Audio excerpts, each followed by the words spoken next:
Our next guest here on Futbol America has just announced her retirement from professional soccer last week. It's none other than Sam Mewis, longtime member of the U.S. women's national team and, of course, a World Cup champion back in 2019. Sam, great to have you on the show. How about that montage? Bring back some good memories or what?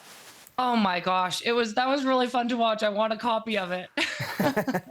Production, you heard her. First way to get Sam on our side, now that she's going to be a member of the media, we got to get her a copy of that montage of career highlights. I mentioned what's coming next for you, Sam, and I do want to discuss kind of your new role in the media, but let's leave that for a little bit later in the interview because I feel like a lot of folks don't maybe fully know the story of your retirement. A lot of fans have been waiting for years for you to get back on the field. Tell us kind of what finally led to this decision to walk away at the age of 31.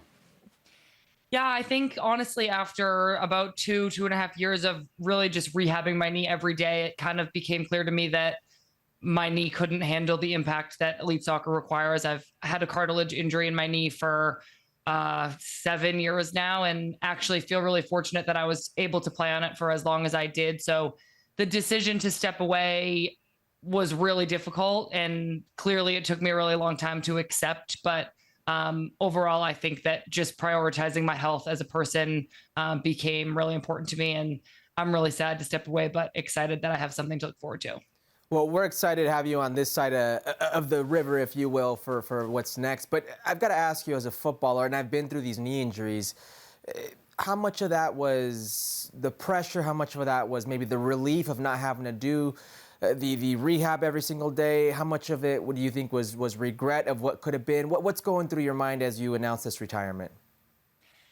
Yeah, I think a little bit of everything. I mean, so much of it is gratitude for what I was able to accomplish and the teams I was able to play on, the people I was able to meet. But I think it's so clear how difficult it was because it took me so long. I went through some surgeries. I talked to a dozen doctors and physical therapists and people who could have an opinion about how to fix this cartilage issue in my knee. And it just took a lot of time and a lot of acceptance that physically I was unable to return to the game at the level that would have been required. So a lot of mixed emotions, honestly, and a lot of conversations, long conversations with my family and close friends. It's been kind of a tough couple years. I'm curious about kind of your perspective, Sam, on the National Women's Soccer League, because you come into the league in 2015 and it's really just a totally different world, from what we know today. How have you seen the league change maybe over the last 8 or 9 years that you've been around? Yeah, I think the league has grown so much. It's so exciting to see the game and the evolution of just the style of play, the level of the players coming in. There are so many talented young players coming straight into the league. I think that the experience of everybody who's involved in the league, from the front offices to just the players, we're hiring some really exciting coaches. We have some great international talent coming in, and it's been so fun to watch and so fun to be a part of. When I think back to my first professional contract in the NWSL, it looked so different than these contracts are looking now. And I'm so grateful to have been a part of the growth of this league. It's such an incredible showcase of women's soccer for everybody all over the globe to enjoy. Sam, bear with me for a second when we go back, and after the 2019 win, which you were a massive part of, you were one of the best players in the world. You have this knee injury. Your injury coincides with the downfall, if you will, of the U.S. women's national team, the 2021 Olympics, the 2023 World Cup. How difficult was it for you just watching them struggle from afar? Yeah, well, I was a part of the 2021 Olympics, and it was super difficult being there. I mean, I think that we obviously got bronze, which from the outside may appear like good, but it really wasn't up to our expectation, which was really tough to deal with. And then, yeah, I did have to step away from the team. And I think overall, it's the results at the World Cup last year were such a huge testament to the growth of the game globally. And I will always have full faith in the U.S. women's national team. I'll always cheer for them. Of course, it was difficult to see them not do as well as they would have liked. But if anything is true about the national team, it's that they are resilient, and I know that they'll bounce back. And I'm really looking forward to seeing them play this summer at the Olympics. Sam, I'm doing some quick math. You said it's been 7 years since your cartilage injury. I mean, that takes us back to 2017, which for me is really when you kind of first broke into the national team. I think 2017 was your first real great year. Obviously, 2019, you win the World Cup. As Herc said, you're a huge part of that. 2020, I think you were U.S. Soccer Player of the Year. Where in your national team career did you feel like you were at the peak of your powers? Oh, man. I know it's so tough to say, especially knowing what I know now about my knee. I think that kind of at the World Cup, I enjoyed my time there so much, but I still felt kind of like a baby. Like I was really young and was just so thrilled to be there and be on the field. And then I think that maybe sometime in 2020, which is crazy to say with the pandemic, and into 2021, I was at Man City. I felt like I was playing really well. And into the beginning of 2021, that continued. And then, yeah, I think unfortunately I just had to step away and have this knee surgery and haven't really gotten back since. Sam, man, so many titles. We're seeing the World Cup trophy. Let's not forget the NWSL success as well. 3-time NWSL champion, I think 4-time NWSL Shield winner. Sam Mewis has truly won it all. So despite the fact, Sam, you're hanging it up at 31, you got a full trophy cabinet. Now we got to figure out what are you going to do with your time. Right. So tell us a little bit about this position. You're joining the Men in Blazers Media Network. I'm very interested in the title, primarily because it's a much fancier title than the one they gave Herculez Gomez when they signed him up. Editor-in-Chief of the Women's Game, which is going to be the new women's soccer vertical over there at the Men in Blazers Media Network. So tell us a little bit about it, Sam. Yeah, I thought my title was just going to be podcast host, but they surprised me with that one. I was pretty excited. I'm really excited about this. We just launched a whole new vertical. It's called The Women's Game. You can follow on all social media platforms. There's a newsletter. It's all over YouTube.